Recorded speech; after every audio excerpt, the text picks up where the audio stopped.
गत 24 वर्ष होगा 23 वर्ष कंप्लीट होगा जाऊे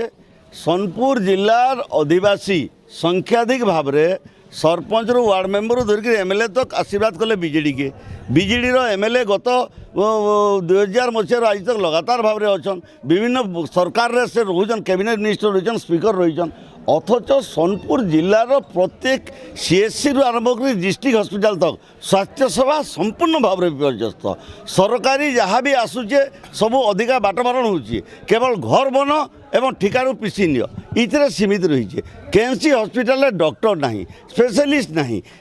जार द्वारा कि निकट अतीत शिशु मृत्यु होती सोनपुर जिले में इतार प्रतिवाद रे सोनपुर जिलार स्वास्थ्य सेवा विपर्यस्त तार से लगी आम निरंजन पुजारी स्वास्थ्य मंत्री इस्तीफा दाबी करी आज आम गवर्नर को वीडियो को जरिए दायित्व देलु आपण शिक्षा व्यवस्था खाली घर बन ठिका नियो कहीं स्कूल नहीं स्कूल टीचर नहीं हॉस्पिटल डॉक्टर